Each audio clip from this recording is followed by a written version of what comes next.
அன்பார்ந்த நண்பர்கள் அனைவருக்கும் மீண்டும் இந்த விண்வெளி தமிழ் சேனல் மூலமாக உங்களை சந்திப்பில் நான் மிக்க மகிழ்ச்சி அடைகின்றேன்.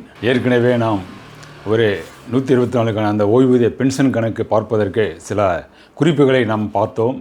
அந்த குறிப்புகளின் அடிப்படையில் மீண்டும் நம்ம அந்த கணக்கை எவ்வாறு தெளிவாக போடுவது என்பது விஷயமாக இப்போ இந்த வீடியோவில் நாம் உங்களுக்கு பார்க்கவிருக்கின்றோம். அந்த கணக்கு விஷயம் என்னங்கிறதை இப்போ நான் உங்களுக்கு தெரிவித்துக் கொள்கிறேன்.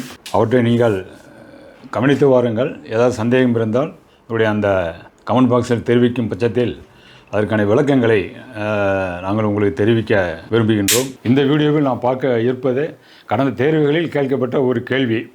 அந்த கேள்வியை நான் படிச்சிடுறேன்.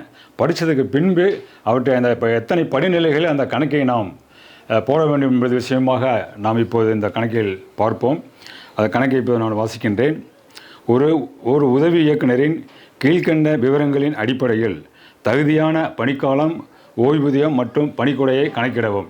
ஒரு கணக்கு இது கேட்டிருக்காங்க. அப்போ இதை ஏற்கனவே நான் சொன்னது மாதிரி ஒரு கணக்குன்னு எடுத்துக்கிட்டோம்னாக்கா பிறந்த தேதி, பணியில் சேர்ந்த தேதி இருக்கேன். அடுத்ததாக அவருடைய மொத்த பணிக்காலத்தில் என்னென்ன விடுப்புகள் எடுத்திருக்காரு அப்படிங்கிறத சொல்லியிருப்பாங்க. மூன்றாவதாக அவர் பணி நிறைவு காலத்தில் என்ன ஊதியம் பெற்று வந்தார் என்ற விவரங்கள் அதில் இருக்கேன். இப்போ நான் வாசிக்கக்கூடிய இந்த கணக்கில் இந்த 3 விவரங்கள் இருக்குது. அது என்னங்கிறத பாருங்கள். பிறந்த தேதி 4/5/1960, பணியில் சேர்ந்த தேதி 1/7/1984. இது ரெண்டுமே அது கொடுத்துட்டாங்க. அடுத்து விடுப்பு விவரங்கள். மருத்துவ சான்று இல்லாத அசாரண விடுப்பு ஒரு 30 நாட்கள் அவர் எடுத்திருக்காரு. கடைசியில் அந்த அடிப்படை ஊதியம் என்ன அப்படின்னாக்கா 1/4/2018 80,000 ரூபா அவர் வாங்குறாரு. அகவிலைப்படி 7%. இது சென்ற தேர்வில் கொடுக்கப்பட்ட கணக்கு.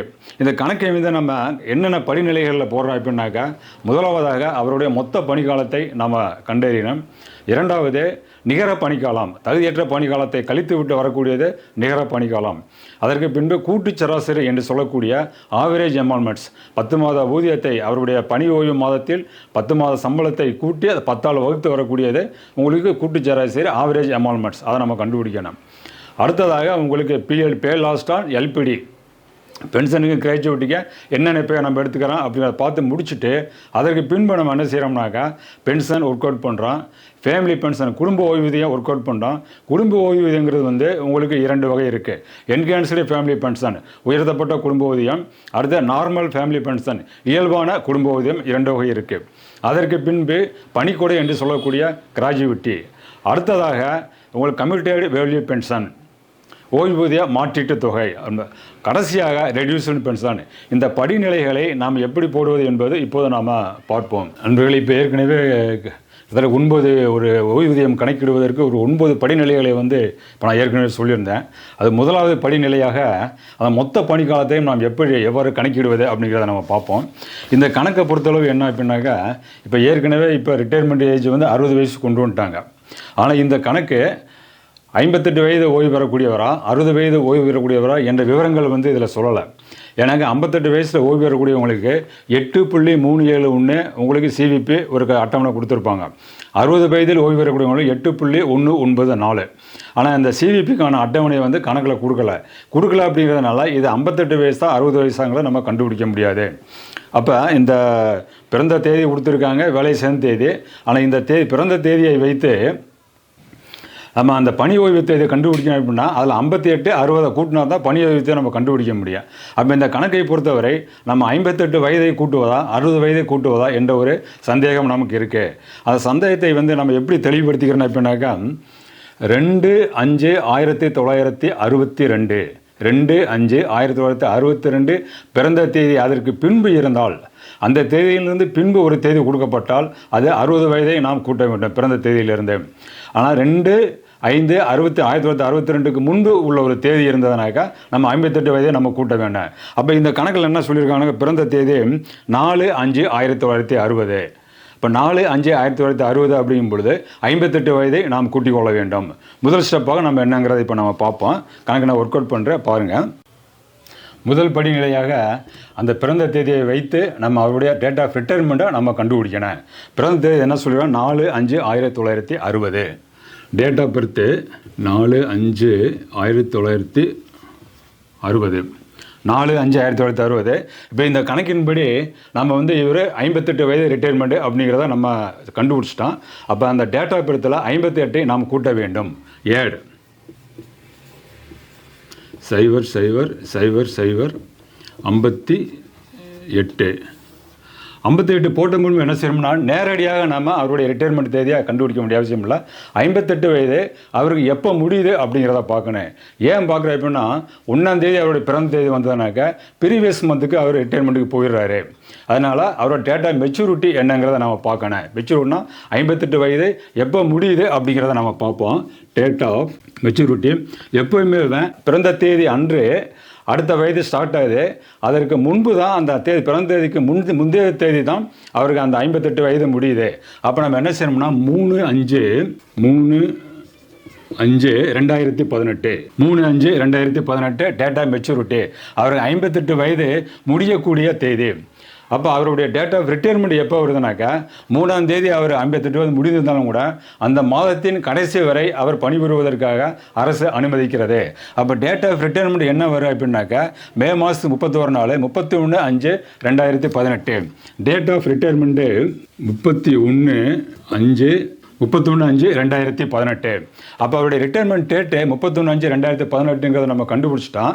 அப்போ இதை வைத்து அவருடைய மொத்த பணிக்காலத்தை நம்ம எவ்வாறு கண்டுபிடிக்கிறது அப்படின்னு பார்த்தோம்னாக்கா ஒவ்வொரு அரசூழியருடைய மொத்த பணிக்காலம் 2 தேதிகளுக்கு இடைப்பட்டது. ஒன்று வேலை சேர்ந்த தேதி, ரிட்டையர்மெண்ட் தேதிக்கு இந்த 2 தேதி இடைப்பட்டது தான் அவருடைய மொத்த பணிக்காலம். அப்போ ரிட்டையர்மெண்ட் தேதி கண்டுபிடிச்சிட்டோம். ரிட்டையர்மெண்ட் தேதி கண்டுபிடித்த பின்பு அவருடைய பணி நியமனம் எப்போ அப்படிங்கிறத டேட் ஆஃப் அப்பாயின்மெண்ட் நம்ம பார்க்குறோம். டேட் ஆஃப் அப்பாயின்மெண்ட் என்ன பண்ணிப்பாங்க கணக்கில் கொடுக்கப்பட்டது. டேட் ஆஃப் அப்பாயின்மெண்ட் என்ன கொடுத்துருக்காங்கன்னா 1/7/1984 1/7/1984. அப்போ இதை கழிச்சோம்னா என்ன அப்படின்னா இப்போ 31லேருந்து 1 கழிச்சோம்னா என்ன ஆகும்? நம்ம வழக்கமாக 30 அப்படின்னு சொல்லிடுவோம். ஆனால் 30 நம்ம போடக்கூடாது, 31 தான் போடணும். 31லேருந்து 1 போக 31. எப்படி 31 அப்படின்னு சொல்லி உங்களுக்கு சந்தேகங்கள் வரேன். ஏன்னா 31 நாள் இருக்கக்கூடிய ஒரு மாதத்தில் ஒரு அரசு ஊழியர் 1ஆம் தேதி வேலைக்கு சேர்ந்தார் அப்படின்னு சொன்னாக்கா அவர் எத்தனை நாள் ஊதியம் வாங்குவார் அப்படின்னா 31 நாள் ஊதியம் வாங்குவார். அப்போ அதில் என்ன ஒரு கான்செப்ட் அப்படின்னாக்கா பிறந்த தேதி எந்த இடத்துல நம்ம கழிக்கிறோமோ அந்த இடத்துல 1ஐ கூட்டிக் கொள்ள வேண்டும். 1ஆம் தேதி வேலை சேர்றாரு, 31 நாள் வேலை பார்க்குறாரு, 31ஆம் தேதி வரை வேலை பார்க்குறாரு. அப்போ அவருடைய மொத்த வேலை நாள் 31 நாள். அப்போ 31 போட்டுக்கிறோம். இப்போ இங்கே 5 மாதம் இருக்குது, கீழே 7 மாதம் இருக்குது. இப்போ 5லேருந்து 7 நம்ம கழிக்க முடியாது. அப்போ இதுலேருந்து ஒரு 12 மாதம் கழிச்சிட்டோம்னாக்கா 12 + ஒரு 5 17. 17ல் ஒரு 7 போச்சுனாக்கா 10 மாதம். அப்போ இதில் பார்த்தோம் அப்படின்னாக்கா 2008லேருந்து இங்கே 8 கிடையாது 7, 7ல் 4 போச்சுனாக்கா 3. இங்கே உங்களுக்கு 11, 11ல் 8 போச்சுனாக்கா 3. அப்போ இவருடைய மொத்த பணிக்காலம் டிஎஸ் டோட்டல் சர்வீஸ் எடுத்துக்கிட்டோம்னாக்கா 33 ஆண்டுகள் 10 மாதம் 31 நாள். அப்போ இந்த 33 ஆண்டுகள் 10 மாதம் 31 நாட்களை இவருடைய பென்ஷனுக்கு நம்ம நேரடியாக எடுத்துக்கொள்ளக்கூடாது. ஏன் எடுத்துக்கொள்ளக்கூடாது அப்படின்னாக்கா இந்த 33 ஆண்டுகளில் அவர் ஊதியம் இல்லாத விடுப்பு எடுத்திருக்கலாம், லாஸ் ஆஃப் எடுத்திருக்கலாம், சஸ்பென்ஷனாக இருக்கலாம். அவை தகுதி இல்லாத பணிக்காலங்கள். அப்போ ஏற்கனவே நம்ம ஒரு ஃபஸ்ட்டு வீடியோவில் தகுதியுள்ள பணிக்காலம் தகுதி இல்லாத பணிக்காலங்களை நம்ம நீங்கள் பார்த்துருப்பீங்க. அது எந்த லீவு அப்படிங்கிறத பார்த்துட்டு நம்ம இது வேணும். என்ன சொல்லியிருக்காங்கனாக்கா மருத்துவ சான்று இல்லாத அசாதாரண விடுப்பு. மருத்துவ சான்று இல்லாத அசாதாரண விடுப்பு அப்படின்னாக்கா extraordinary leave without medical certificate.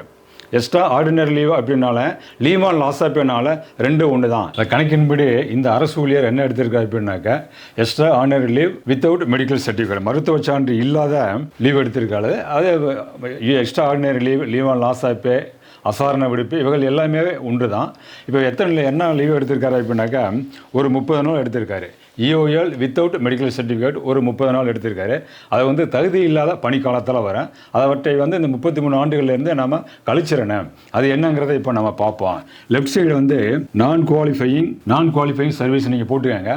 நான் குவாலிஃபையிங் சர்வீஸில் ஃபர்ஸ்ட் நம்ம எடுத்தது என்ன செய்யணும் அப்படின்னாக்கா பாய் சர்வீஸ் இருக்கா அப்படிங்கிறத பார்க்கணும். பிஎஸ் பாய் சர்வீஸ் அப்படின்னாக்கா 18 ஆண்டுகள் அவர் நிறைவடைவதற்கு முன்பு அரசு பணிகள் சேர்ந்திருக்காரா அப்படிங்கிறத நாம் பார்க்கணும். அது எப்படி நம்ம பார்க்குறது அப்படின்னாக்கா இவர் 1960 இவர் பிறந்திருக்காரு. இதில் ஒரு 18 வயசை கூட்டினோம்னாக்கா 1978. 78 தான் அவருக்கு வந்து 18 ஆண்டுகள் நிறைவடையுது. எப்போ அவர் வேலை சேர்ந்திருக்காரு அப்படின்னாக்கா 84 சேர்ந்திருக்காரு. 18 வயது நிறைவடைந்த பின்பு தான் 84 தான் அவருக்கு வேலை சேர்ந்திருக்காரு. அப்போ பாய் சர்வீஸ் என்று சொல்லக்கூடிய இளமை பணிக்காலம் இவருக்கு இல்லை. அதனால் நில் போட்டுருவோம். அடுத்து கணக்கில் கொடுக்கப்பட்டது என்ன அப்படின்னாக்கா இஓஎல் வித்தவுட் மெடிக்கல் சர்டிஃபிகேட் ஒரு 30 நாள் எடுத்திருக்காரு. அது தகுதி இல்லாத பணிக்காலம். தகுதியில்லாத பணிக்காலத்தை நாம் இதில் கழித்து கொள்ள வேண்டும். இஓஎல் வித்தவுட்டு எம்சி 30 நாள், மாதம் இல்லை, வருஷம் இல்லை. அப்போ இந்த 30 நாளை வந்து நாம் இந்த மொத்த பணிக்காலத்திலிருந்து நாம் கழித்து கொள்ள வேண்டும். அதை அப்படியே ரைட் சைடு நீங்கள் கொண்டு வந்துடுங்க. 30,0,0,0,0 அதை அப்படியே கழிங்க. 31ல் 30 போச்சுனாக்கா 0,1. இங்கே 10 வரைக்கும்னா அவங்க 33. அப்போ இவருடைய நிகர பணிக்காலம் நெட் குவாலிஃபைங் சர்வீஸ் வந்து ஒரு நாள் 10 மாதம் 33 ஆண்டுகள்.